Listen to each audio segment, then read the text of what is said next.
화면 공유하겠습니다. 오늘 강의는 6번째 강의입니다. 6번째 강의고요. 프톨레미우스하고 셀루크스 왕조 하에서의 유다라는 주제를 다뤄보도록 하겠습니다.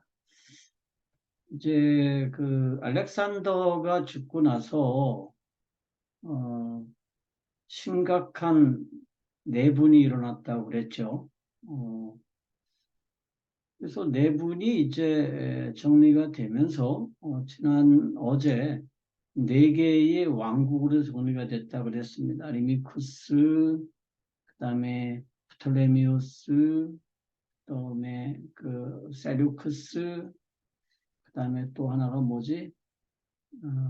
제가 이름이 갑자기 생각이 안 나요. 요즘 이렇습니다. 이렇게 네 개의 왕조로 이제 알렉산더의 대제국, 마케도니아 제국 혹은 헬라 제국이 이제 분열이 됐는데 그 네 개의 제국 중에서 유다에게 가장 영향을 끼친 나라는 두 개입니다. 하나는 이집트에 있는 프톨레미우스라고 하는 나라고요. 또 하나는 이제 그 터키 지방과 페르시아 지역을 장악하고 있었던 셀유크스라고 하는 나라예요. 그래서 이 두 나라가 유대에 강력한 영향을 끼칩니다. 그래서 프톨레미우스 왕조는요, 그 디아도코이 전쟁을 치르는 중에 BC 322년 디아도코이가 뭔지는 여러분 어제 말씀드렸죠. 후계자 전쟁입니다. 원조 맛집 전쟁이에요. 누가 원조냐? 누가 알렉산더의 후계자냐? 이런 싸움이에요. 그래서 저는 그걸 원조 맛집 전쟁이라고 이렇게 부르는데 그 BC 322년에 라고스의 아들인 프톨레미 소테르가 이집트로 들어가서 이집트를 차지합니다. 그리고 어제도 얘기했지만 알렉산더의 시체를 여기로 가지고 와요. 그래서 알렉산더가 세웠던 도시인 알렉산드리아에 알렉산더의 시체를 이제 안치하죠. 이 프톨레미우스 왕조는 그 클레오파트라 때까지 한 300년간 지속이 됩니다. 굉장히 왕조가 길게 갔어요. 그래서 프톨레미가 약 300년간 지속이 됐는데 322년에 이제 프톨레미가 이집트를 차지하고 BC 320년 그러니까 2년 후에 유다가 프톨레미의 합병이 됩니다. 그래서 그때부터 유다는 프톨레미의 합병이 돼가지고 BC 319년부터 BC 198년까지 122년간 프톨레미의 지배를 받습니다. 그래서 122년간 프톨레미가 이제 유다를 지배하죠. 유다를 지배합니다. 그리고 320년에 유다가 합병됐을 때 그 프톨레미 소테르가 한 10만 명 정도의 유대인들을 이집트로 이주시켜요. 그래서 강제 이주죠. 그래서 이제 10만 명 정도가 이집트로 이주를 해서 대개 이제 알렉산드리아에서 살았어요. 그리고 프톨레미 왕조는 유다에 대해서 비교적 관용적인 정책을 가지고 있었습니다. 그래서 유다의 종교를 인정했고요. 그 다음에 대제사장을 인정했어요. 그리고 이 대제사장을 정치와 종교의 지도자로 이렇게 이제 인정을 했습니다. 이 프톨레미는 이스라엘의 자치권을 인정하면서 세금만 꼬박꼬박 내면 더 이상 뭐 간섭하지 않았어요. 그래서 실제로 이 프톨레미우스의 지배 아래 있었던 약 한 122년 이 기간에 유대인들은 비교적 안정적인 삶을 살았습니다.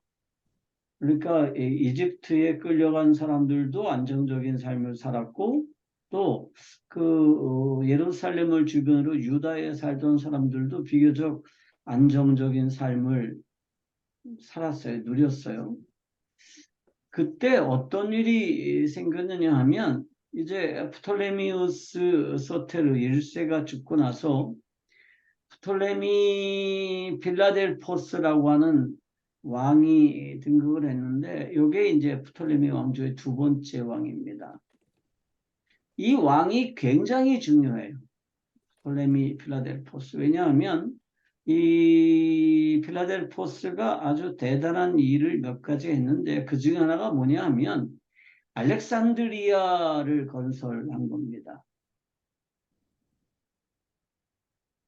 원래 그 알렉산더가 이집트를 점령하고 나서 뭐를 했냐면 알렉산드리아를 건설을 했어요. 그런데 이 프톨레미 필라델포스가 그 알렉산드리아를 아주 새롭게 신도시를 건설했습니다.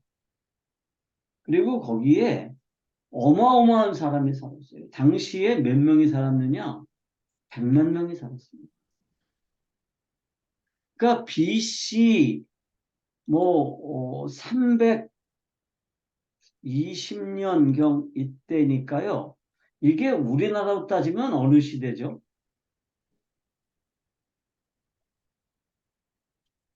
한나라가요. 한나라가 한사군을 설치해서 한반도를 지배하던 시기입니다. 그때 알렉산드리아는 이미 100만 명이 사는 도시였어요. 그래서 제가 세계 역사를 공부할 때마다 굉장히 주눅들어요. 뭐 우리나라의 무슨 그 삼국시대, 통일 삼국시대 이럴 때가 언제예요? AD 400 몇 년 막 이럴 때예요. 그러니까 굉장히 오래 전에 서구에는 굉장히 발달된 그 문명이 있었다는 거죠. 그리고 이 알렉산드리아를 비롯해서 이제 프톨레미 왕조가 사용하던 언어가 뭐냐 하면 코인의 헬라어였습니다.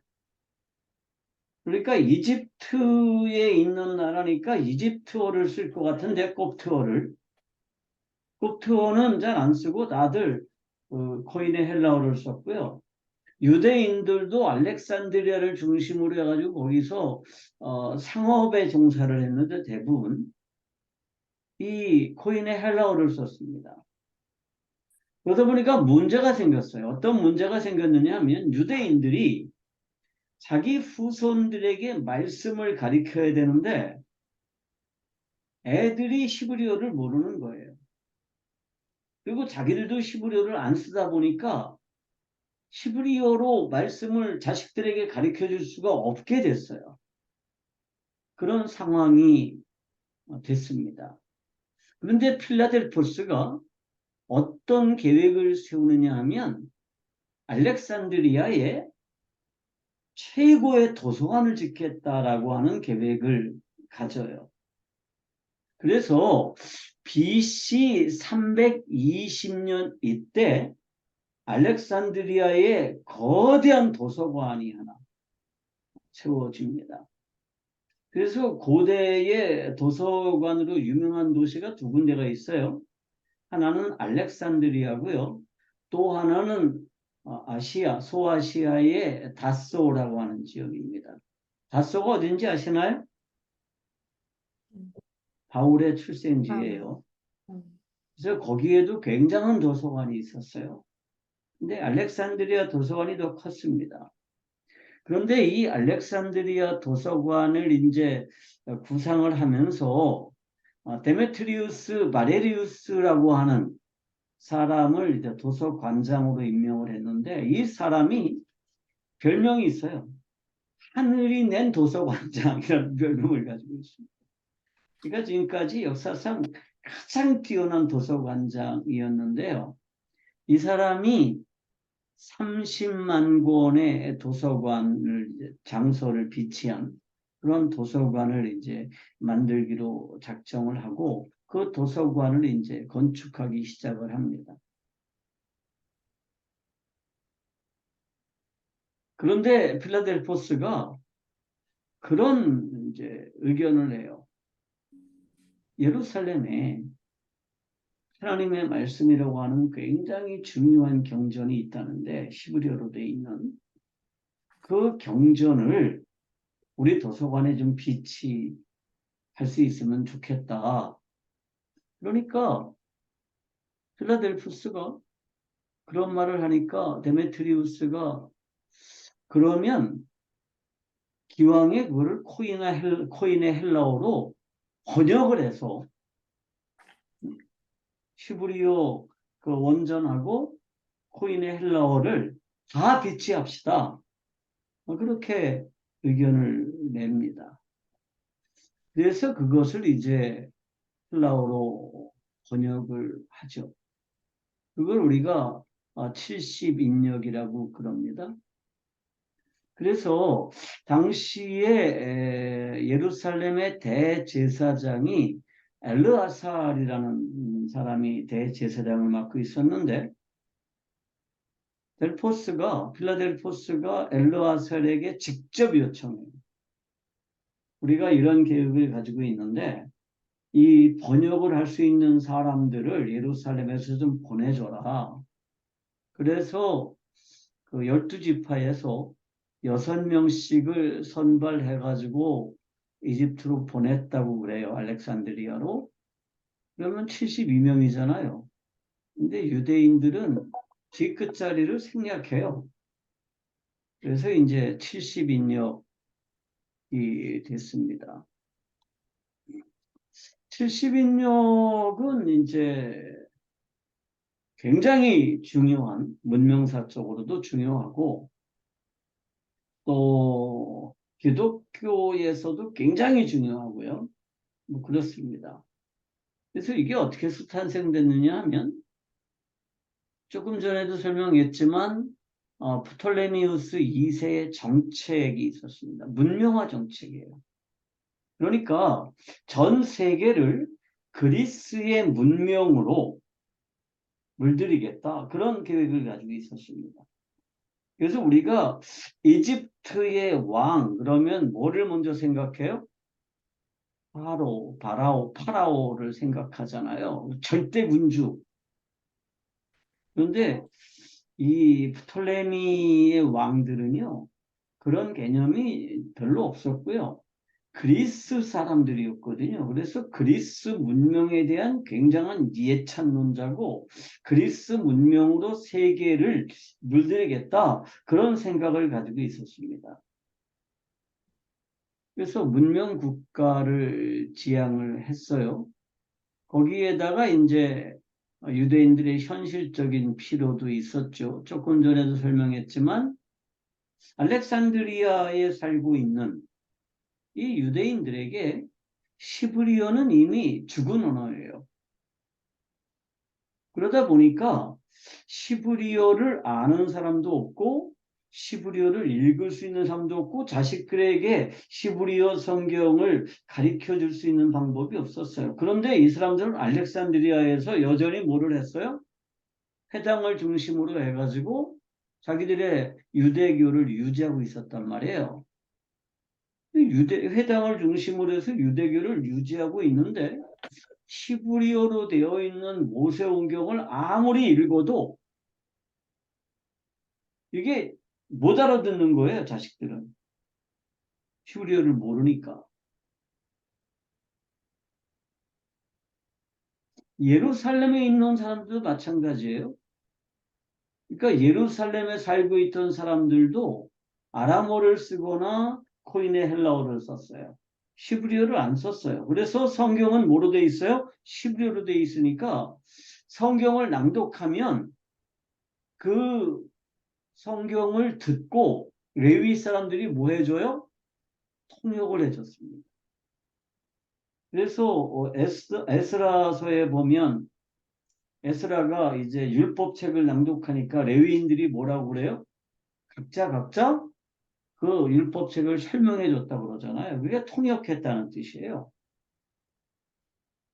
그래서 이제 이때쯤 돼가지고는 알렉산드리아에 살고 있는 사람들이 이 코인의 헬라어로 이 번역되는 게 정말 간절했는데 이게 쉽지가 않은 거잖아요.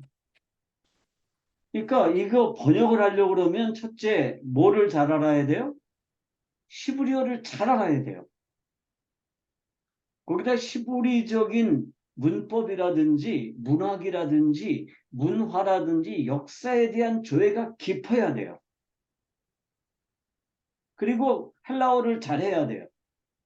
그러니까 단순히 헬라어를 잘하는 사람이 히브리어 성경을 번역한다고 해서 이게 번역이 되질 않아요. 응? 그러니까 영어를 잘하는 우리 오정문 선교사님이 물리학 서적을 영어로 번역한다고 해서 그게 번역이 되는 건 아니에요. 왜냐하면 물리학적인 지식이 필요하거든요. 그래서 제가 가끔 해외에 이제 사역을 하러 나가면 제일 문제가 되는 게 이 통역을 한다는 거예요. 왜냐하면 통역 중에 한국에서 대학을 다니는 사람들이 있어요. 뭐 저기 미얀마 양곤에서 저를 통역했던 사람이 동아대학교에서 4년을 유학했대요. 대화를 하면 한국말을 잘해요. 근데 통역은 잘 안 돼. 왜냐하면 제가 쓰는 용어들에 대한 개념이 부족해요. 그래서 잘 못하거든요.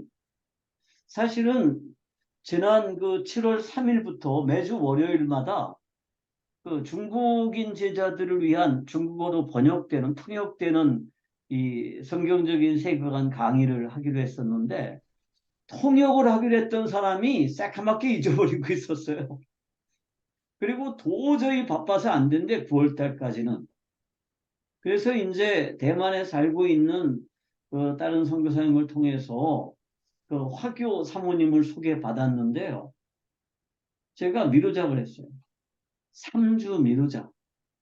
그동안에 제가 자료를 보내드릴 테니까 그 자료를 다 읽어보고 나서 용어를 좀 개념 정리를 하고 성경적인 세계관에 대한 개념 정리를 하고 통역을 해야 된다.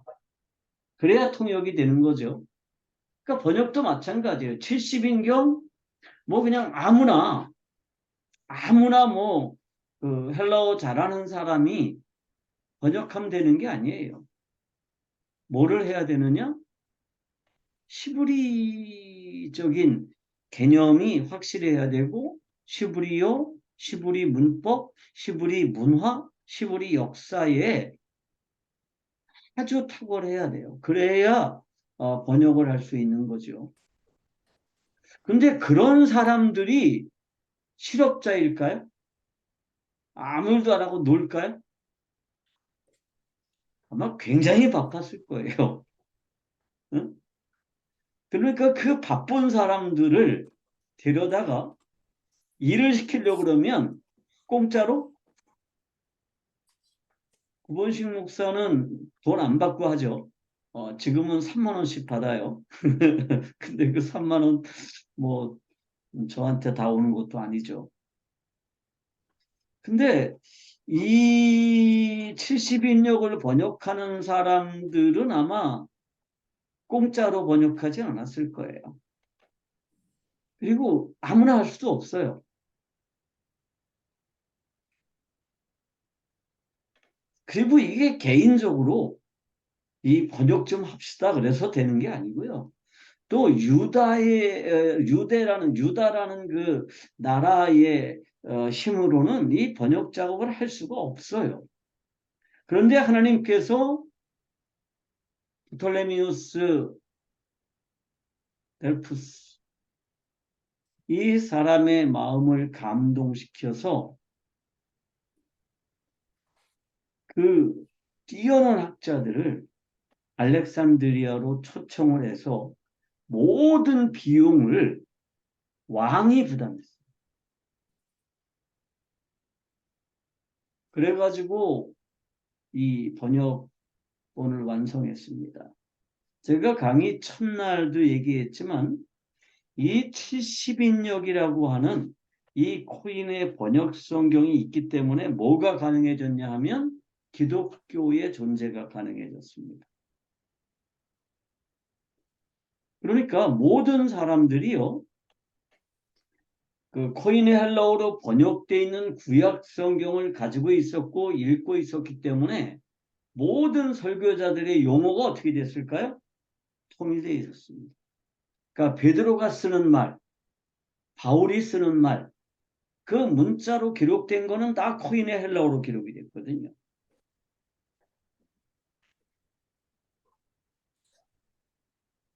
그래서 이게 그 문명사에서 문명사 쪽으로도 굉장히 중요한 역할을 하고요. 또 그 종교사적으로도 아주 중요한 역할을 합니다. 그게 이제 프톨레미우스 왕조 때 일어난 일이에요. 프톨레미우스 초기에.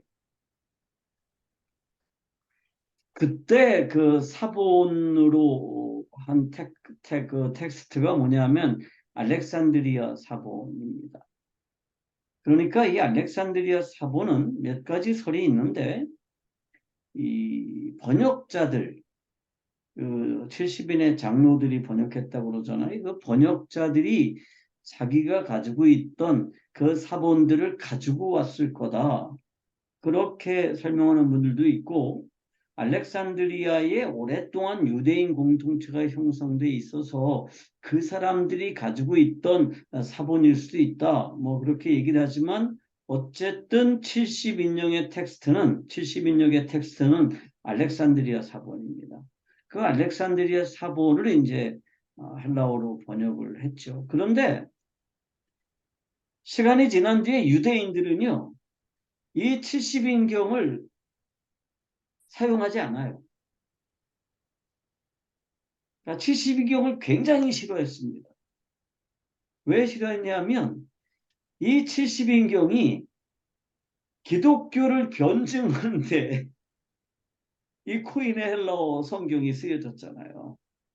그 70인경을 기독교의 복음 전파자들이 썼기 때문에 유대인들이 볼 때 저놈들은 누구예요? 돌로 쳐 죽여야 될 놈들이잖아요. 그러니까 대표적으로 이 70인경을 잘 이용한 사람이 누구냐 하면 스테반이에요. 스테반이 아브라함 때부터 자기들의 역사를 설명하잖아요. 응? 그게 어디서 나온 얘기냐 하면 창세기부터 나온 얘기잖아요. 그리고 그 뒤에 뭐 모세 얘기 나오고 출애굽기 얘기 나오고 이러는 게 다 뭐를 인용한 거냐면 70인역을 인용한 거거든요. 그러니까 이제 유대인들이 볼 때는 이 70인역은 못 쓸 거예요. 그래서 유대인들이 독자적인 번역판을 만들었습니다. 헬라어로 번역을 했어요. 그런데 그것을 70인역이라고 하지 않고 뭐라고 그러냐면 마소라 번역이라고 그래요. 그것도 헬라어 번역판이에요. 그래서 유대인들은 독자적인 번역본을 만들어서 사용을 했는데 그 텍스트가 그 사본이 마소라 사본이었다는 거예요.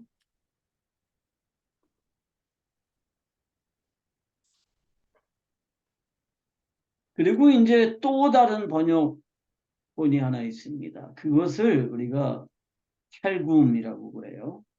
그래서 70인역은 셉투아진트라고 그러죠. 그러니까 로마자로 70이라는 걸 그렇게 부르고요. 그 다음에 이제 번역 성경으로 탈굼이라는 게 있어요. 아마 여러분들이 많이 들어보셨을 거예요. 이 탈굼은요, 시브리 성경을 아람어로 번역한 겁니다. 그러니까 백성들이 바벨론의 포로로 잡혀갔잖아요. 그래서 초창기에는 뭐 바벨론에서 굉장히 힘들고 어려운 삶을 살았어요. 그렇지만 그들은 나름대로의 디아스포라 공동체를 형성하고 회당을 중심으로 하는 유대교를 만들었는데 그때 이 사람들이 쓰던 언어가 뭘까요? 시브리어는 다 잊어버렸어요. 응? 여러분 몇 년만 언어를 한국어를 안 쓰고 계속 영어만 쓰면 어떻게 될까요? 그럼 한국어 잊어버려요. 그래서 이제 그 아람어를 보통 썼는데 성경은 히브리어로 되어 있잖아요. 근데 성경 전체를 가지고 있지도 않았어요. 각 집안마다 가지고 있었던 사본들이 있었단 말이에요. 베낀 거 손으로. 그거를 가지고 자기 그 후손들에게 회당에서 가르쳐 줘야 되는데 자기 자식들은 히브리어를 몰라요. 아람어밖에 몰라요. 그래서 그거를 아람어로 이제 번역을 했습니다. 아람어로 번역을 한 거를 뭐라고 그러냐면 그것을 탈굼이라고 그래요. 근데 이 탈굼은 뭐 완전한 전체가 아니에요. 조각조각들입니다. 거기다가 번역도 굉장히 의역이 많아요. 그러니까 예를 들면 다윗이 아둘람 굴로 피했을 때 그런 그 역대하의 기록이 있다고 칩시다. 그러면 그런 기록을 보면 바벨론에 있던 사람들은 그 내용을 이해할 수가 없어요. 다윗이 누군지도 모르고 왜 아둘람굴로 도망갔는지도 몰라요. 사울하고 다윗이 어떤 관계인지 모르니까. 우리는 다 기본적인 지식이 있으니까 다 이해를 하죠. 근데 바벨론에 있던 사람들은 그걸 이해할 수가 없으니까 뭐라고 번역을 했냐 하면 다윗이 사울과 싸우고 광야로 도망갔을 때 아둘람 굴로 피했다. 응? 그때 이러이러한 일이 있었다. 이런 식으로 번역을 했어요. 그래서 이 탈구문요 굉장히 번역이 장황해요. 그리고 의역이 굉장히 많습니다. 그래서 탈구문 70인역보다 훨씬 이른 시기에 번역이 됐고요. 이제 그 이후에 프톨레미우스 왕조 때 이제 70인역이 이제 만들어졌죠. 그래서 거기 제가 70인역하고 탈굼을 비교를 간단하게 해놨습니다. 그래서 70인역하고 탈굼이 어떻게 다르냐? 언어적으로 볼 때는 시브리어를 헬라어로 번역한 게 70인역이고요. 시브리어를 아람어로 번역한 게 탈굼역입니다. 그러니까 아람어 그러면 지금 아랍에서 쓰는 말이 아니에요. 이게 바벨론에서 쓰던 언어입니다. 페르시아에서 쓰던 언어예요. 지리적인 배경은 70인역은 톨레미 왕조 때고요. 탈굼역은 바벨론 지역인데 바벨론하고 페르시아 때입니다. 그러니까 굉장히 긴 시간 동안에 만들어졌다고 알 수가 있고요. 유대인들의 상황을 보면 70인역이 만들어질 때는 대체로 유복했습니다. 유대인들. 알렉산드리아의 상권을 장악하고 있었고요. 또 탈굼이 번역될 때는 초기에는 유대인들이 굉장히 어려웠지만 나중에는 유대인들이 굉장히 유복해지죠.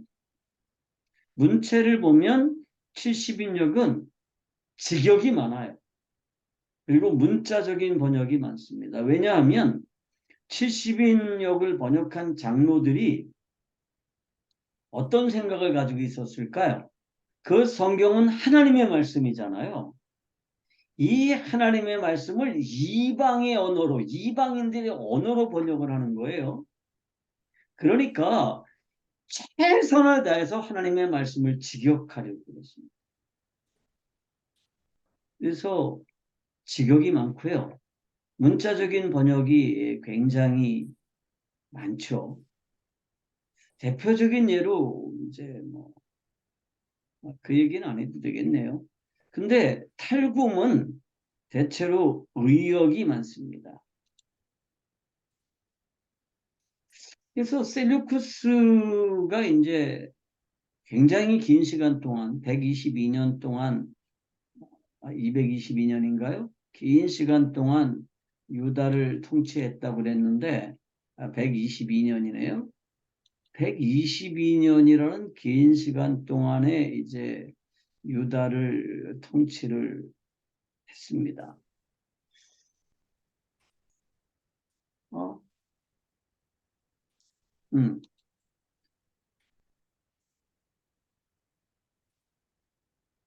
그러니까요.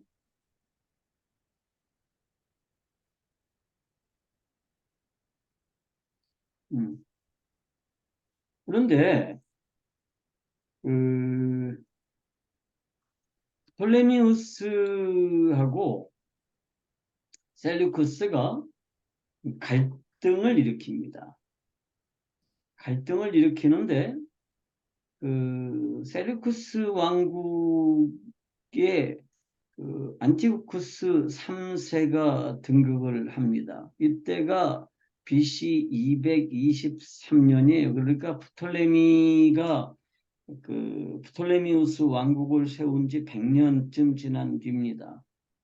그래서 둘이 이제 투닥투닥 뭐 싸워요.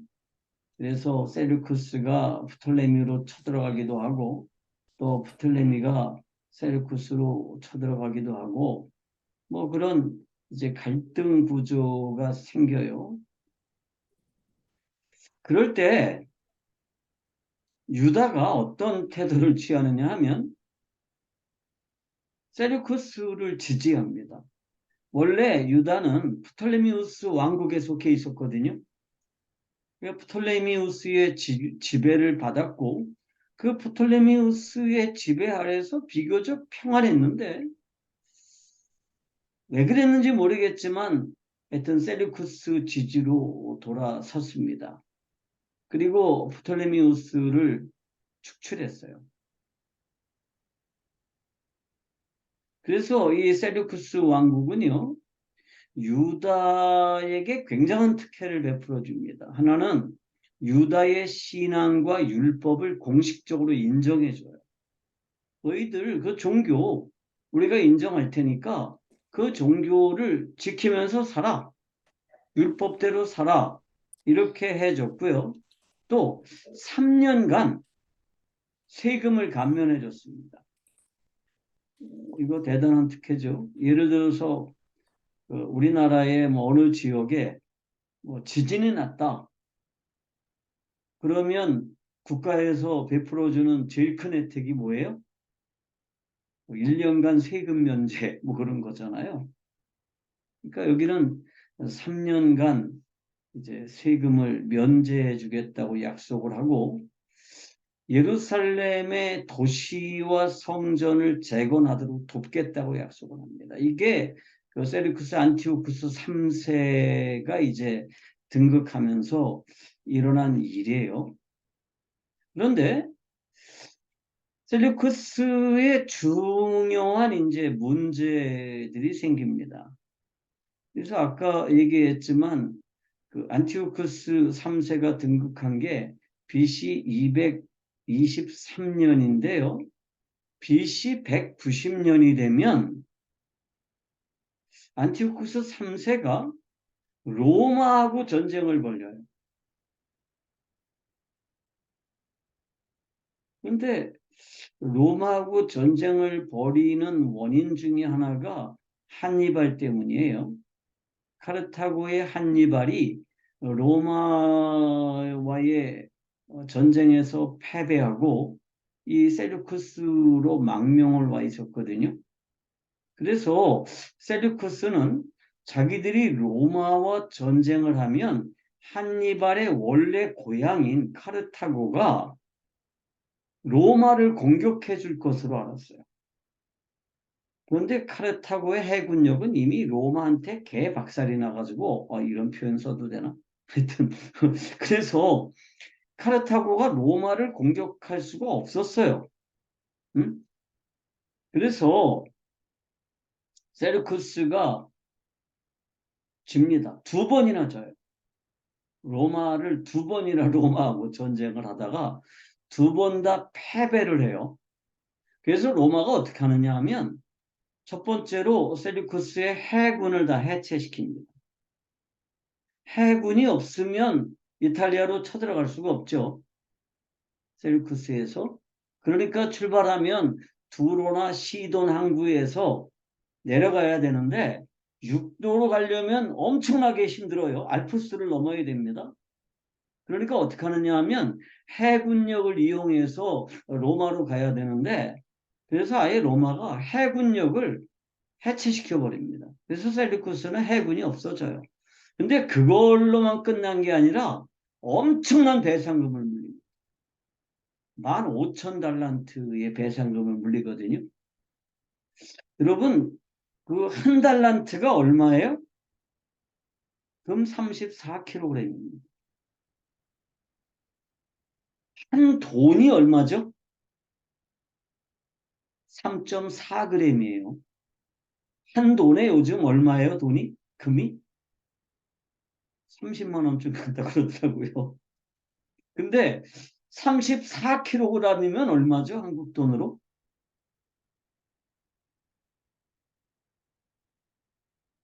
3억이에요? 30억이에요? 하여튼 뭐 어마어마한 금액인데 그거를 15,000달란트나 배상금으로 물렸어요. 그러니까 이 안티오쿠스 3세 입장에서는 난리가 난 거죠. 이거 배상금을 안 물어주면 어떻게 될까요? 로마의 가혹한 보복을 당해서 자기 정권이 무너질 거예요. 그래서 정권을 유지하기 위해서는 어떻게 해야 되느냐 하면 이 배상금을 물어줘야 되는데 세금을 얻어가지고는 도저히 배상금을 물 방법이 없어요. 그래서 어떻게 하느냐? 셀루쿠스 왕국의 전국에 있는 신전들을 약탈해요. 그러니까 여러 신전들이 있었을 거 아니에요. 그 신전들에 보관돼 있던 금을 약탈해요. 근데 신전을 약탈하면 그 신전들을 약탈하는데 가만히 있겠어요? 주민들이? 뭐 난리가 났겠죠. 그래서 막 전국에서 막 반란이 일어나고 막 그래요. 그러다가 BC 187년에 반란으로 암살당합니다.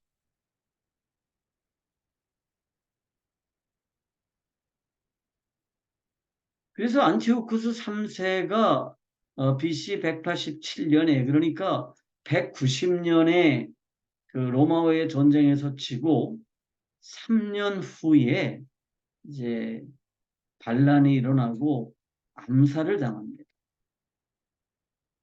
그리고 이제 그 아들인 세르코스 3세가 즉위하는데요.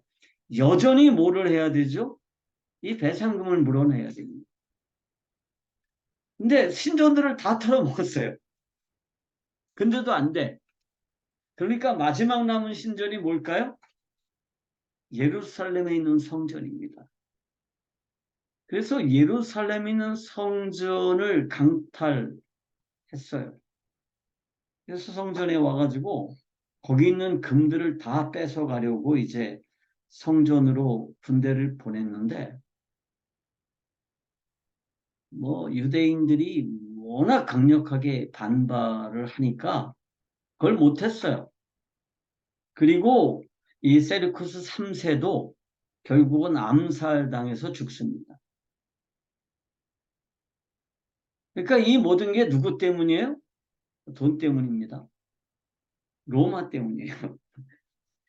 여러분 히틀러가 왜 2차 대전을 일으켰죠? 그러니까 1차 세계대전이 끝났을 때 유럽의 열강들하고 미국은 독일이 다시는 전쟁할 마음을 먹지 못하도록 어마어마한 배상금을 물렸거든요. 독일이 50년 동안 죽어라고 일해야 겨우 갚을 수 있는 배상금을 물렸어요. 그래서 독일 국민들이 정말 엄청나게 가난하고 뭐 그런 상황이었는데 히틀러가 나타나가지고 우리 배째, 우리 못 물어. 응? 그랬어요. 그러니까 백성들이 어떻게 했을까요? 이야, 저 사람 훌륭한 지도자다. 강단 있는 지도자다. 우리 편안하게 해준대. 배상금 안 물어도 되게 해준대. 그래가지고 선거에서 히틀러가 당선이 된 거잖아요. 그러니까 히틀러가 무슨 뭐 무력으로 혁명을 일으켜가지고 총독이 된 게 아니에요. 총통이 된 게 아니라 선거로 총통이 됐고요. 나치당이 선거에서 이겨서 일당이 됐고요. 다른 당들은 그야말로 지리멸렬하게 됐어요. 왜냐하면 그 서구 열강들이 너무 무지막지한 배상금을 물렸거든요. 근데 지금 이 셀루크스도 마찬가지예요. 로마가 너무너무 막대한 배상금을 물리다 보니까 이제 두 왕이 암살당해요. 반란이 일어나죠.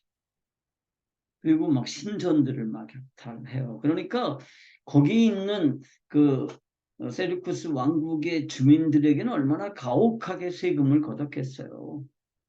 이게 15,000달란트라는 게 얼마나 대단한 거냐 하면 솔로몬이 제일 강성할 때 1년에 세 수입이 얼마였다 그랬어요? 666달란트예요. 어? 그러니까 뭐 대단한 거죠. 그리고 이제 셀루크스 3세가 암살당하고 나서 안티오쿠스 4세가 등극을 합니다. 그래서 안티오쿠스 3세가 이제 나라를 잘 다스려요. 그래가지고 자기 이름을 뭐라고 줬냐면 안티오쿠스 에피파네스라고 이름을 지었어요. 안티오쿠스 4세 에피파네스라고 이름을 줬는데 이 에피파네스라는 게 무슨 뜻이라고 그랬어요? 신의 현현. 그러니까 자기가 신이라는 거예요. 자기가 제우스의 화신이래요. 그래서 정말 잘 통치를 하고 나라가 좀 안정이 됐습니다. 그래서 어떻게 하느냐? 프톨레미우스를 공격해요. 지금도 셀루쿠스 왕조는 굉장히 거대했죠.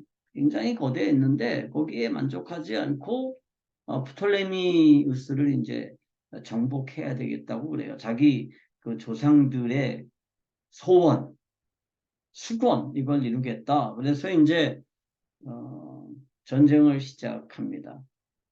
근데 이 전쟁에서요 거의 승리를 목전에 두고 있었어요. 프톨레미우스가 연전연패하면서 이 에피파네스의 부대가 알렉산드리아 근처까지 갔어요. 그리고 이제 그 알렉산드리아가 함락되기 직전인데 프톨레미우스가 반칙을 하죠. 로마에게 도움을 청합니다. 그러면 셀루크스는 이미 로마에게 두 번이나 졌어요. 그리고 지금도 엄청난 배상금을 물고 있는 중이에요. 그래서 로마의 라에나스라고 하는 장군이 셀루크의 에피파네스를 찾아와요. 그래서 너희들 그만 돌아가. 안 그러면 우리랑 싸워야 될 거야. 이렇게 얘기를 해요. 그래서 이제 셀루크 군이 다시 이제 그 자기 나라로 돌아가요. 그래서 이 셀루크 군이 프톨레미우스를 공격했다가 성공하지 못하고 돌아가니까 유대인들은 이놈들이 졌네, 약해졌네 이렇게 생각을 하고요. 공공연하게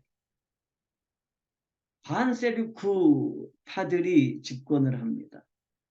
그러니까 두 파가 있었죠. 유대에. 그래서 프톨레미우스파하고 세르크파가 있었는데 이 프톨레미우스파가 그 반셀류크를 주장하면서 우리 셀류크가 아니라 프톨레미우스를 지지해.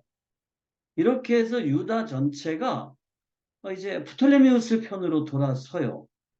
프톨레미우스로부터 셀루크가 차지한 지가 굉장히 오래됐는데 100년도 넘었는데 프톨레미우스를 지지해요. 그러니까 이 에피파네스가 그렇잖아도 로마 때문에 자존심이 확 구겨졌잖아요. 그리고 이제 돌아가는데 유다인들이 자기를 반대하고 프톨레미우스를 지지해? 그래가지고 예루살렘 성을 포위합니다. 돌아가는 길에. 그리고 마침내 예루살렘 성을 함락해요. 그런데 이 에피파네스가 그 거짓말의 명수거든요. 정말 사기꾼이에요. 근데 어떻게 해서 예루살렘 성을 함락하느냐 하면 이제 예루살렘 성을 포위했잖아요. 이 예루살렘 성은 공격하기가 되게 어려운 성이었대요. 저는 안 가봤으니까 몰라요. 저는 예루살렘에 가본 일이 없어요. 소위 말하는 성경의 땅에 가보지 못했어요. 터키도 못 가봤고 이집트도 못 가봤고 이스라엘도 못 가봤습니다. 그런데 갈 수 있는 돈을 하나님이 안 주세요. 못 갔는데 이 예루살렘이 굉장히 공격하기 힘든 성이라고 그러는데 이 에피파네스가 어떻게 하냐면 안식일 날 유다인들은 안식일 날 안 싸우잖아요. 전쟁도 쉬어요. 이 사람들은. 문만 잠그고. 그래서 에피파네스가 나도 너희 여호와 하나님께 예배 드려야 되겠다. 응? 잠깐 휴전하고 나도 성전에 가서 예배하겠다. 그렇게 말을 해요. 그러니까 또 유대인들이 순진하게 또 그 말을 믿어요. 하나님을 예배하겠다는데 그거 못하게 할 수 없잖아요. 더군다나 안식일 날. 그래가지고 에피파네스가 예루살렘으로 들어가서 예루살렘을 즉각 점령하고 함락시켜버리고 성전을 점령합니다. 그리고 시민들을요 엄청나게 잡아가지고 노예로 팝니다. 그래서 그때 유대인들이 뭐 엄청난 사람들이 노예가 됐습니다. 남자 군인들은 죽이고 여자들 어린아이들은 노예로 팔고 뭐 그랬어요. 그 당시에 전쟁을 하면 제일 큰 약탈품이 뭐였을까요?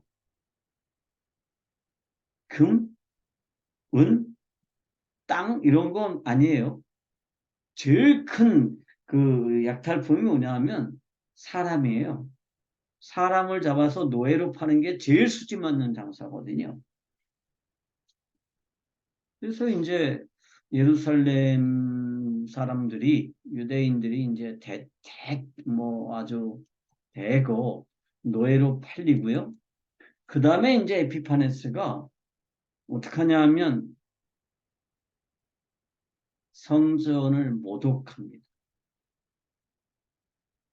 그래서 BC 167년에 예루살렘 성이 함락이 됐어요. 안식일 날 들어갔다고 그랬죠. 그래서 에피파네스가 어떻게 하냐면 돼지를 잡아가지고요.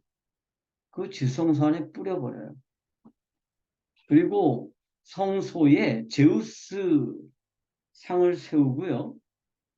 누가 제우스라고 그랬어요? 자기가 제우스의 화신이잖아요. 그래서 제우스를 예배하도록 했습니다. 그래서 그게 몇 년 동안 지속되느냐 하면 1년 반 동안 지속이 돼요. 그래서 다니엘서 뭐 이런 데 보면 뭐 한때 반때 뭐 한때와 반때 이런 말들이 많이 나오는데 그거를 1년 반이라고 이해를 하면 됩니다. 그래서 에피파네스가 이제 엄청나게 이제 유다를 학대를 해요. 얼마나 미웠겠어요. 응? 거의 다 이긴 전쟁에서 로마 때문에 어쩔 수 없이 철수하는데 자기들이 진 것도 아닌데 유대인들이 프톨레미우스 편을 들어 이것들을 그냥 두면 안 되겠다 싶어가지고요. 이제 예루살렘을 아까 점령했다고 그랬죠. 그 당시에 예루살렘에는 제사장이 왕이었던 시대입니다. 그러니까 하스모니안 왕조는 누구로부터 시작이 됐어요? 제사장 마티티아스로부터 시작이 돼가지고 그 후손들이 계속해서 이제 제사장을 했는데 그 제사장이 모두 가지고 있었냐 하면 통치권도 가지고 있었어요. 그래서 왕겸 제사장이었습니다. 그리고 당시에 제사장이 누구였냐면 오니아스 3세였습니다. 그런데 에피파네스가 오니아스 3세를 체포해요. 그리고 요수아라고 하는 이 오니아스의 동생이 있었는데 그 동생을 이름을 그리스식으로 야손이라고 바꾸고요.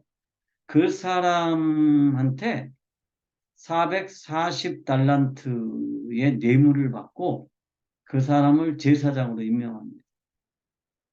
그러니까 이 요수아라는 사람이 440달란트를 그 에피파네스한테 바치고 제사장 자리를 산 거예요.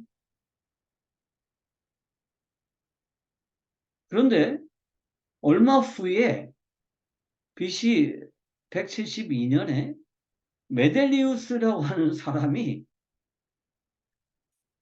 훨씬 더 많은 뇌물을 바쳐요. 740달란트를 바쳐요. 그리고 대제사장의 자리를 삽니다. 그래서 이 야손은 쫓겨나고요. 메델리우스가 이제 제사장이 돼요. 그런데 엄청난 뇌물을 썼잖아요. 그러면 뭐를 해야 되죠? 본전을 뽑아야 되는 거죠. 그 본전을 뽑으려면 어떻게 해야 돼요? 뭐 헌금 들어오는 거 가지고 되겠어요? 한 달란트가 34kg의 금인데, 그러니까 지금으로 따지면 뭐 3억 4천만 원 정도인데 이게 740달란트니까 엄청난 돈을 뇌물로 줬잖아요. 그러다 보니까 이 본전을 뽑는 유일한 방법이 뭐예요? 성전을 강탈하는 거예요. 그러니까 성전에 보관되어 있었던 금, 성전에 보관되어 있었던 은, 이런 것들을 강탈해서 자기가 받던 손해에 대해서 벌충하려고 했습니다. 그래서 성전이 약탈돼요. 그 전에 또 누가 약탈했어요? 에피파네스가 약탈했어요. 그런데 그 제사장들이 계속 약탈하는 거야. 그러니까 성전이 그때부터 어떻게 될까요? 아주 황폐화 되기를 시작했습니다. 거기다 에피파네스가 굉장히 과도한 세금을 부여했습니다. 유대인들에게. 그래서 처음에는 그 세리쿠스 3세가 등극했을 때는 유대인들에게 세금도 면제해주고 그 다음에 성전도 보호해주고 그들의 종교 자체를 인정해주고 그랬다고 그랬잖아요. 근데 그게 이제 시간이 지나면서 에피파네스가 이제 지배를 하면서부터는 엄청난 세금을 뜯습니다. 그래서 인두세라 그래서 사람들 한 사람 한 사람마다 내는 세금이 있어요. 우리도 그거 있죠. 주민세. 그거는 한 사람 한 사람에게 붙는 세금이에요. 근데 그거 조금밖에 안 돼요. 그래서 우리 별로 그렇게 큰 부담 없죠. 그래서 지금은 오히려 제일 부담되는 세금이 이제 재산세, 상속세, 부가가치세 이런 것들이죠. 근데 그때는 아마 인두세가 굉장히 가혹했던 것 같아요. 왜냐하면 한 집에 10명이면 한 사람 앞에 한 세겔씩만 해도 10세겔이잖아요. 엄청난 세금을 뜯어갔고요. 또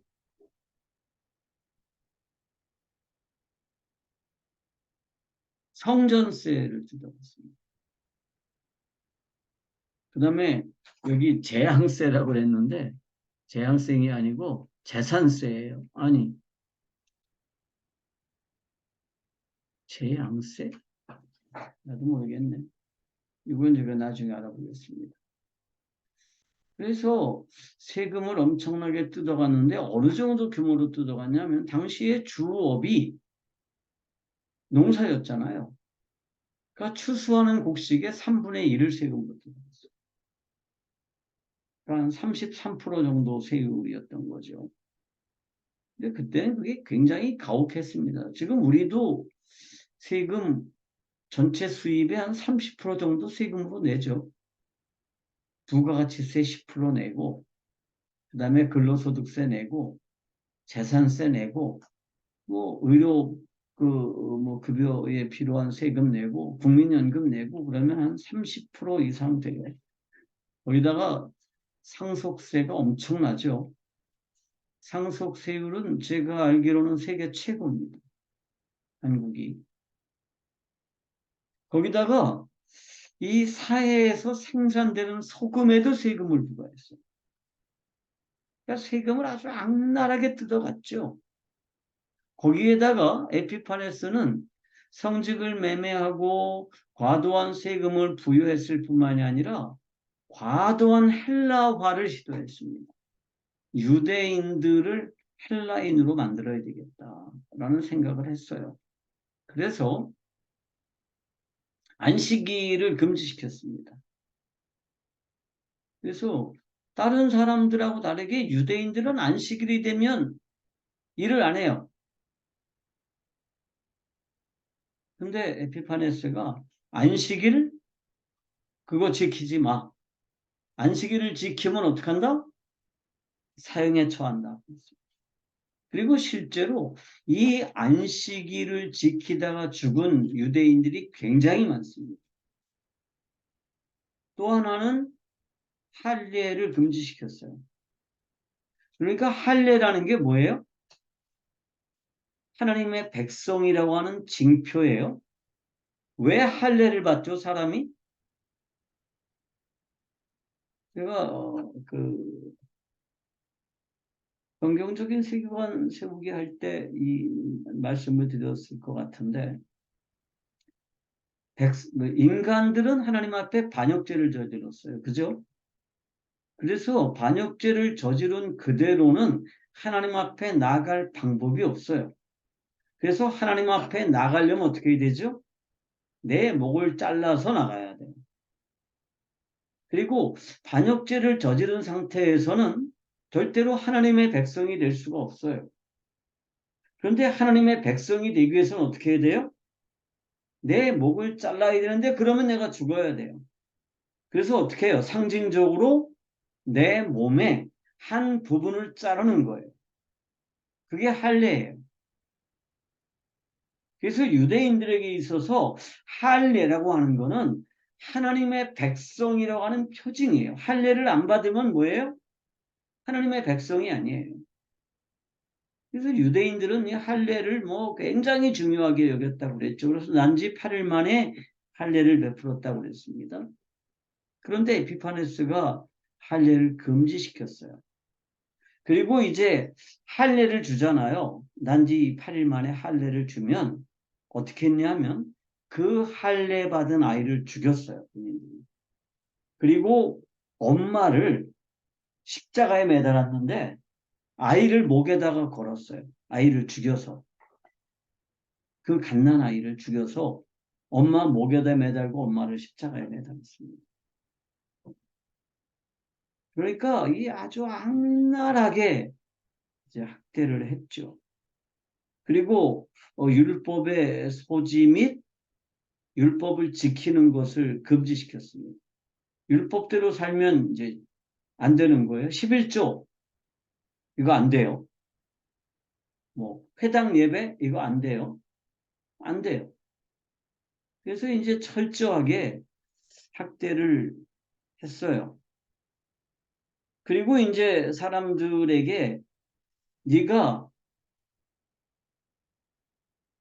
셀루쿠스 왕조의 신민으로 응?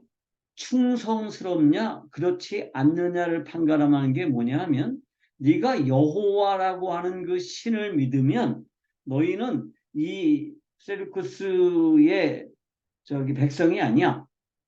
그래서 여기서 살 자격이 없어. 그럼 어떻게 해야 돼요? 죽이는 거예요. 근데 그거를 판가름하는 기준이 뭐냐면 돼지고기를 먹느냐 안 먹느냐예요. 이미 할례를 받은 사람들은 어쩔 수 없잖아요.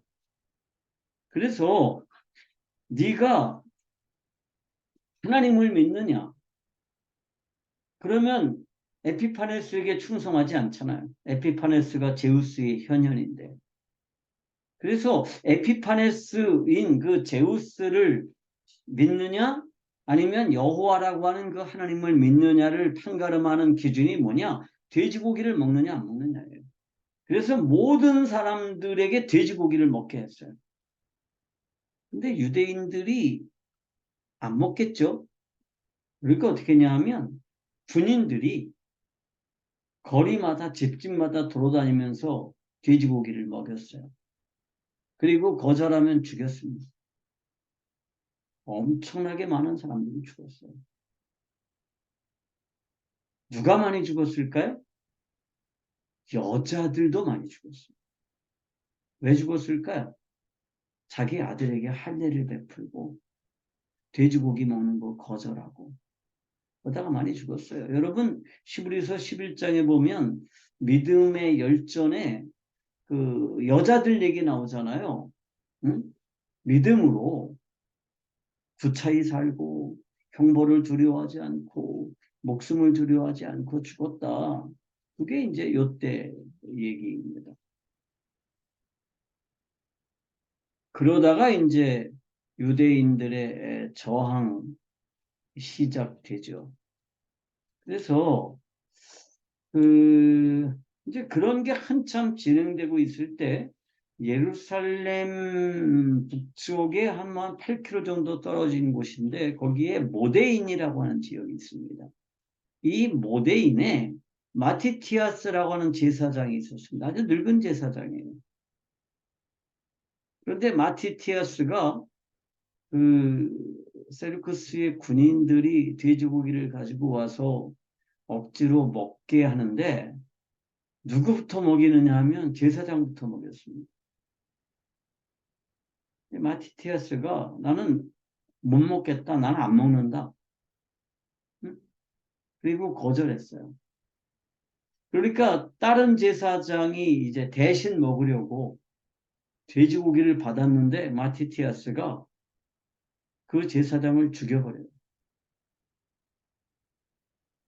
뭐 전설에 보면 망치로 때려 죽였다고 그래요. 우리나라에서도 망치로 살해한 사건이 있죠. 그 김종서를 누구야? 홍윤성인가? 망치로 때려서 죽이잖아요. 그 쇠몽둥이로. 근데 하여튼 그렇게 해서 이제 제사장 그 한라화 돼 있던 제사장 돼지고기를 먹으려고 하는 제사장을 죽이고 거기에 왔던 그 그리스 군인들을 다 죽여요. 그리고 이제 산속으로 도망을 가죠. 도망을 가면서 누구든지 여호와의 율법을 준수하고 싶은 사람은 나를 따르라. 굉장히 많은 사람들이 거기에 합류를 해가지고요. 독립전쟁을 시작합니다. 처음에는 그러니까 게릴라전을 했어요.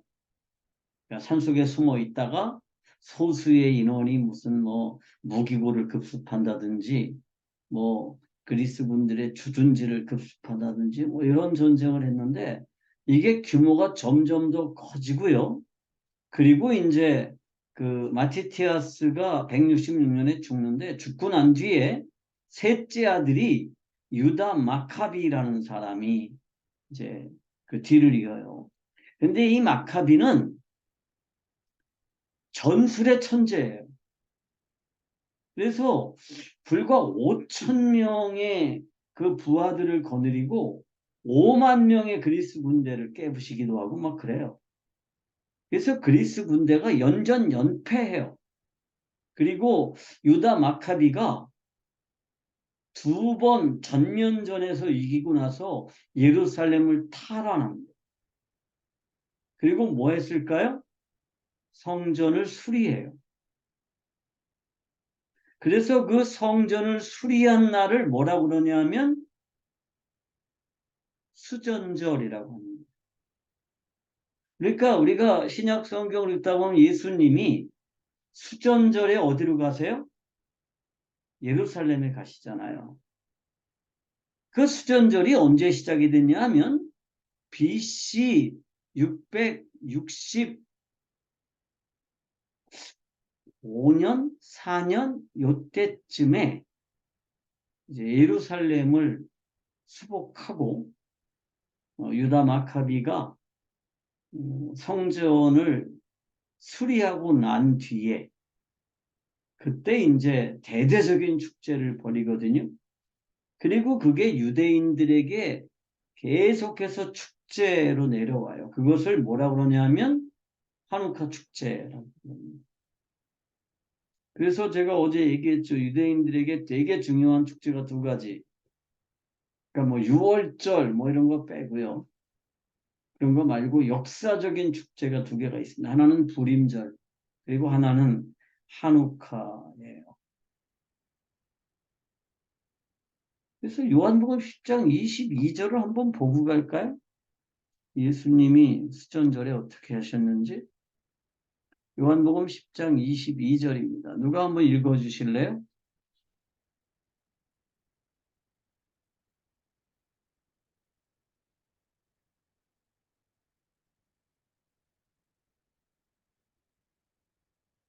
아무도 안 읽습니까?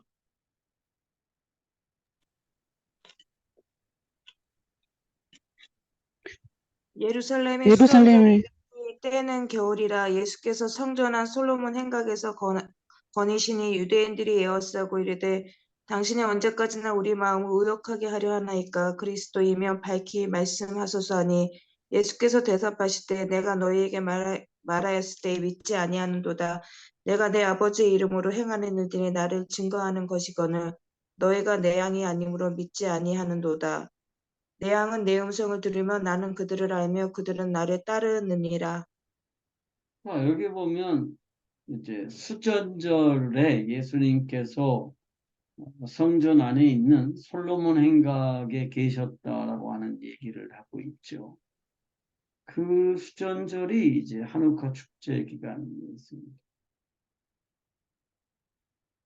그리고 1년쯤 있다가 유다 마카비가 죽어요. 암살당합니다. 누구한테 암살당하느냐? 처남한테 암살당합니다. 그러니까 부인의 남동생이 유다 마카비를 죽입니다. 그리고 7년 동안 이제 유다에는 제사장직이 공백으로 있었어요. 그리고 이제 그 마티티아스의 5 아들 중에서 제일 막내 동생이 요나단인데요. 요나단이 이제 제사장이 됩니다. 그리고 이제 그 셀루쿠스의 힘이 점점 더 약해지면서 BC 152년이 되면 유다의 헬라화 정책을 포기합니다. 더 이상 이제 유다를 그 그리스 헬라의 그 헬라로 만들려는 정책을 포기하고요. 그다음에 이제 요나단을 공식적으로 제사장으로 임명해요. 그래서 요나단은 왕과 제사장의 직분을 이제 감당을 하죠. 그리고 요나단은 당시에 이제 영토를 굉장히 넓혔어요. 그래서 어느 정도로 넓혔냐면 다윗 시대의 영토를 다 회복합니다. 그래서 이 유다가 이제 굉장히 좀 강력해진 것 같았어요. 그런데 BC 143년에 요나단이 암살당합니다. 그리고 이제 그 둘째 아들이 시몬이라는 아들이었는데요. 요나단, 그러니까 제일 첫째가 누군지 잘 모르겠고요. 셋째가 유다 마카비고 막내가 이제 요나단이고요.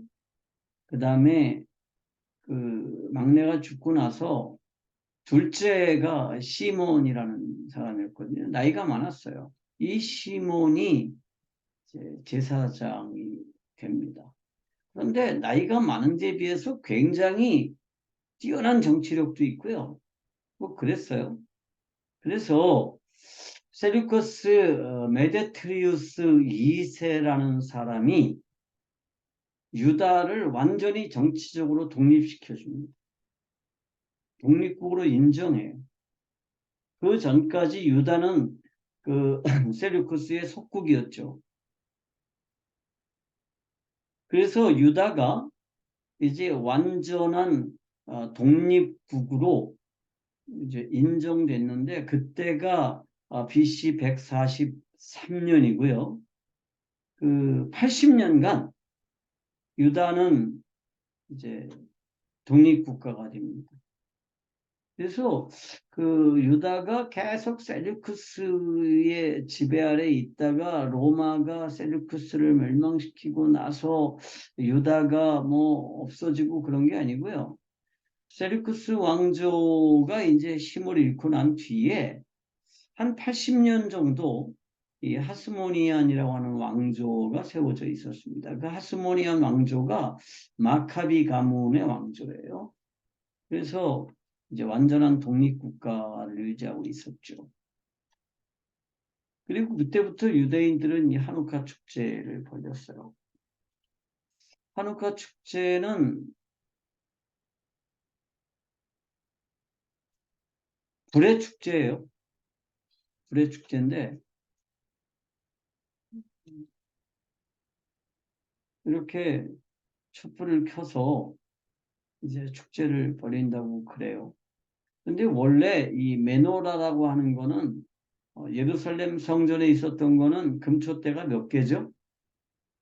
7개여야 됩니다. 7개여야 되는데 이 한우카 축제에 쓰는 거는 몇 개예요? 8개죠. 근데 이게 왜 그러냐면 이제 그 요나단의 군대가 예루살렘에 들어가서 제일 먼저 한 일이 성전에 있는 그 등잔에 불을 밝히는 거였어요. 근데 그 불을 밝히는 게 7개잖아요. 근데 기름이 딱 하나를 밝힐 수 있는 하루분의 기름이 있었어요. 그래가지고 일단 하나를 불을 밝혔어요. 하루분의 기름으로. 이제 하루 지나면 불이 꺼지잖아요. 그런데 계속해서 기적이 일어나가지고 그게 기름이 계속 채워지는 거야. 응?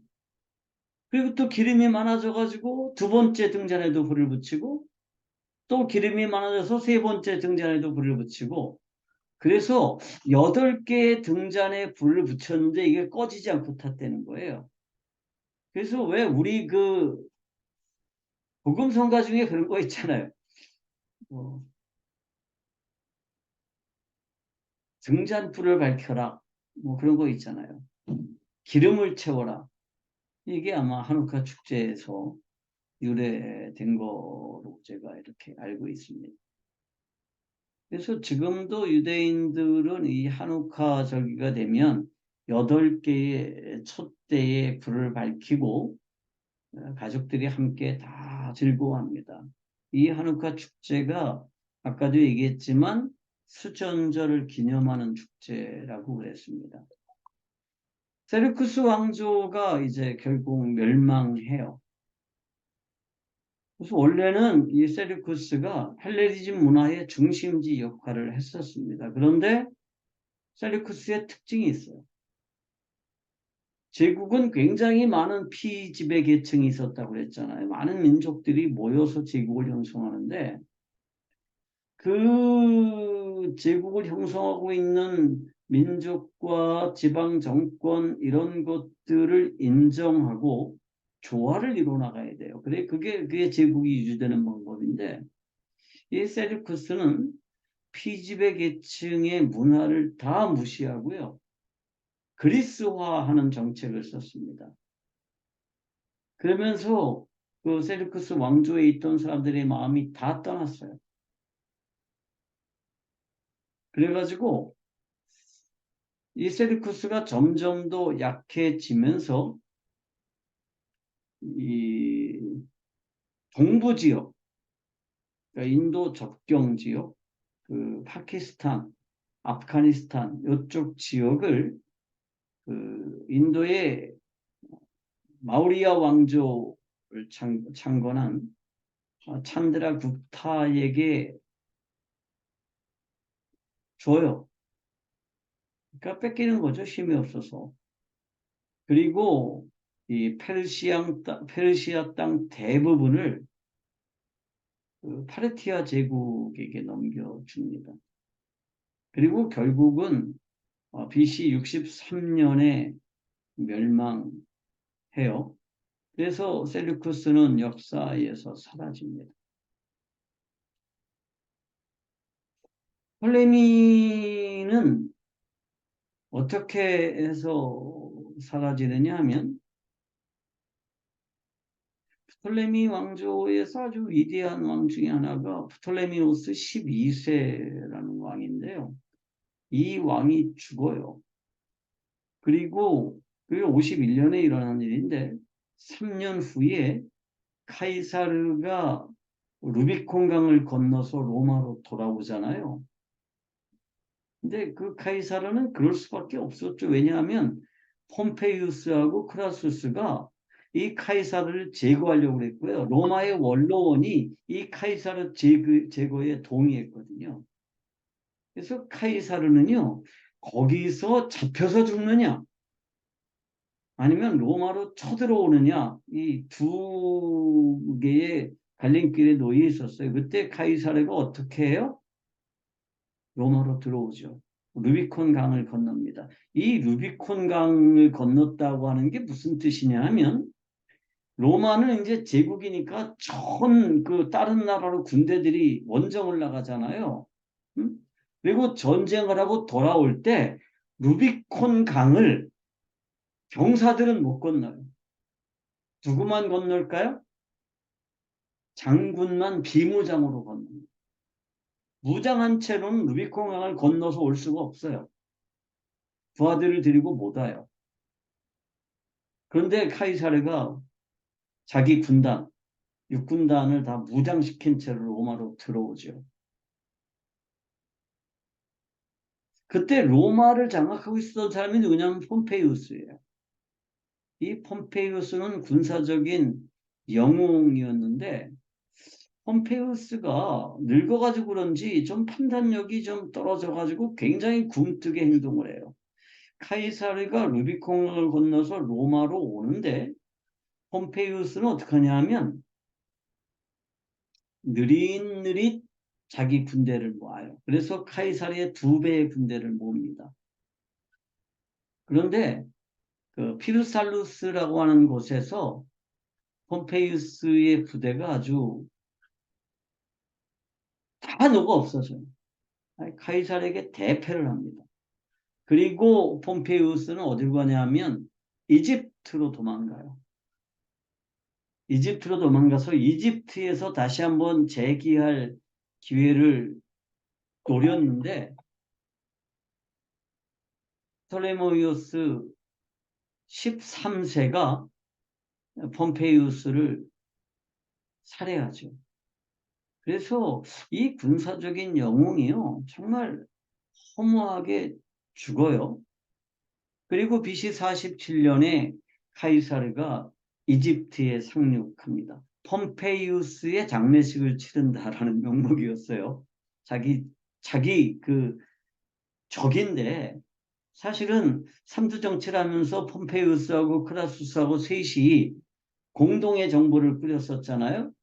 근데 감히 로마의 집정관이었던 사람을 너희가 짐승을 사냥하듯이 죽여? 그래서 이제 카이사르가 이집트로 와요. 그래가지고 프토레미우스 13세가 나일강에서 전투를 벌이는데 게임이 안 돼요. 그래서 이제 카이사르가 이기죠. 그리고 프톨레미우스 13세는 거기서 전사해요. 그리고 나서 카이사르가 어떻게 하냐면 그 프톨레미우스 14세하고 여기서 그 유명한 클레오파트라가 등장해요. 이 둘이 남매예요.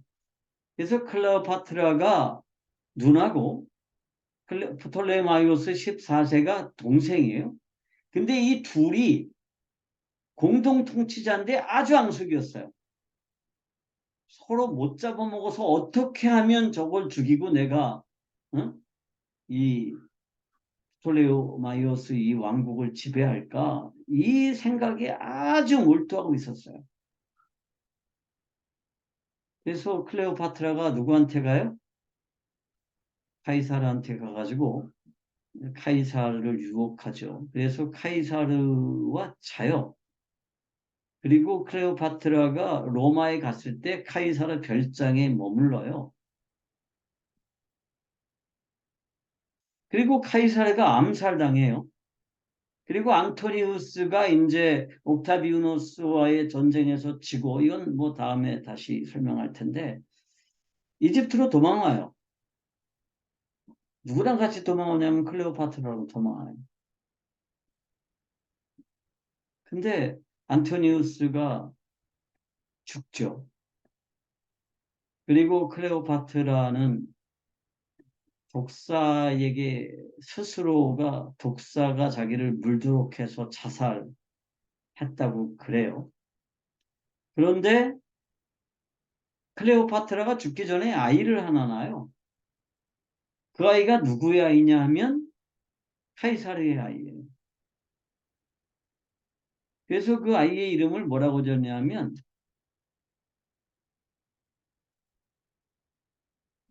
갑자기 이름이 카이샤라고 하는 이름을 졌어요.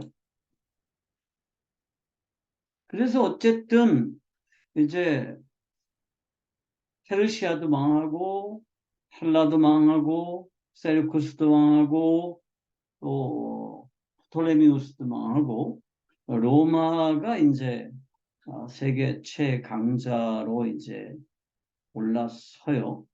그리고 로마가 세계 최강자가 됐을 때 예루살렘은 비교적 평화로웠습니다.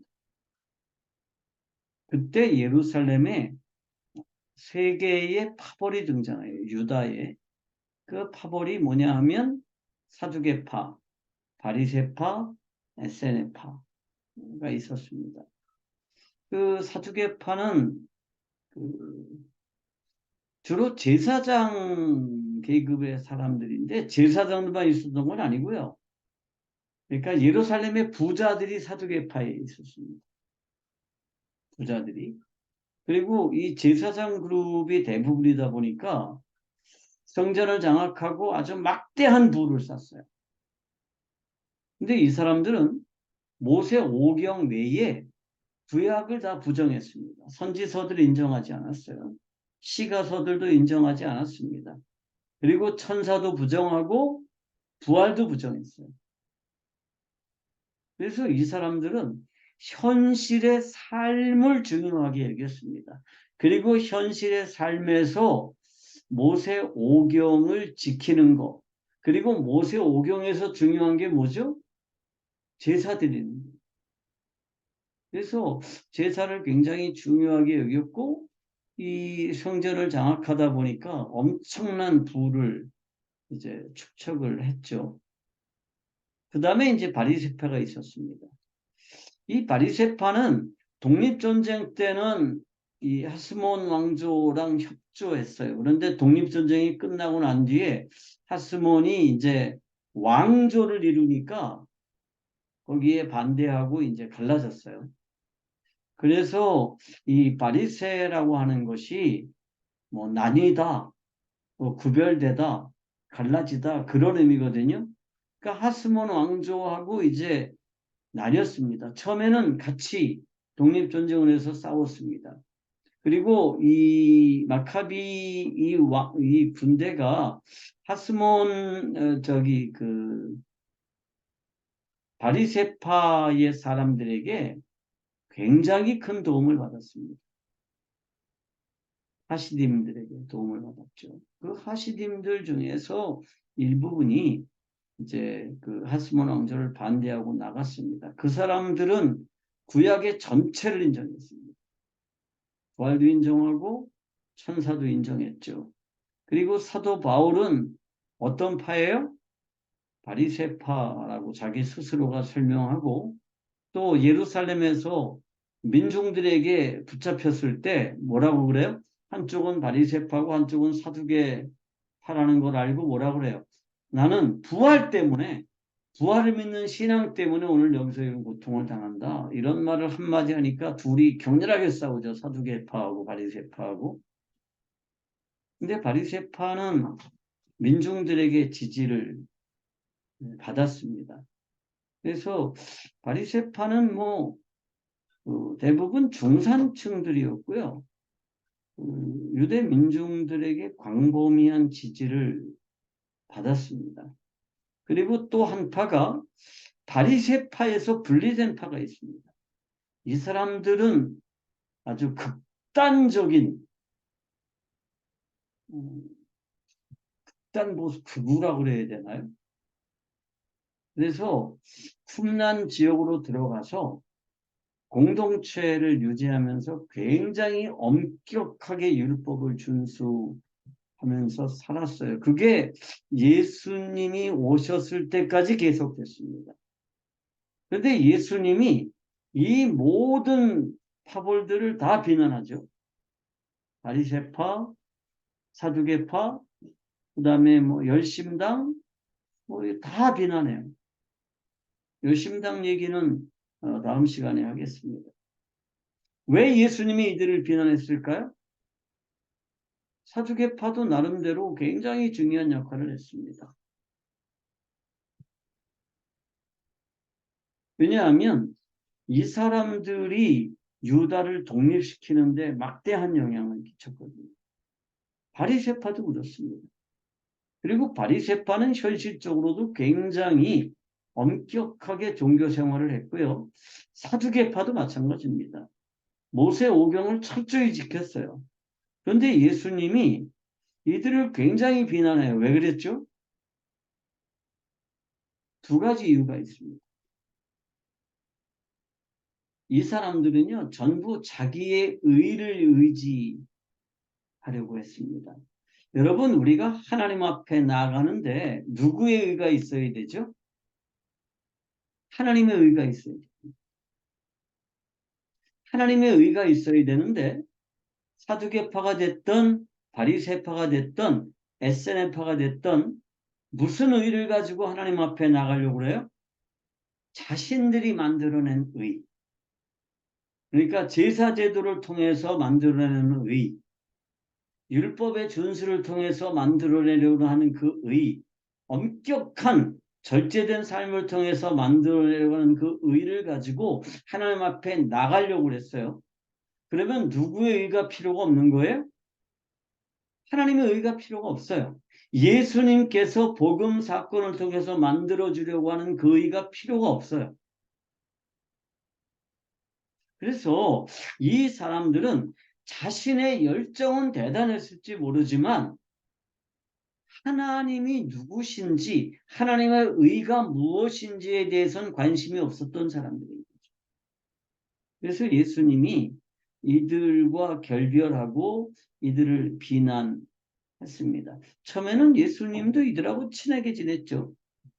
바리새인들하고도 잘 지냈습니다. 그런데 어느 때부터 바리새인들하고 이제 격렬한 갈등 구조를 나타내기 시작을 하고 끊임없이 이들을 비난하고, 그리고 이들은 마침내 뭐를 하죠?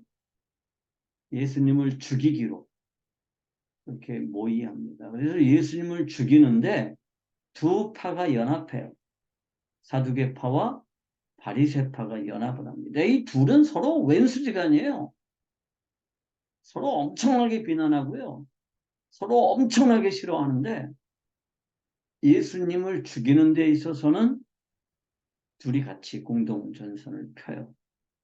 그래서 제사장들, 그다음에 율법사들, 서기관들, 율법사 서기관 이들은 다 바리새에 속하는 거고요. 제사장은 사두개파에 속하는 겁니다. 그래서 이제 예수님이 오실 때까지 이렇게 역사가 흘러갔습니다. 오늘 강의는 여기서 마치도록 하고 기도한 후에 질문 받도록 하겠습니다. 기도하겠습니다.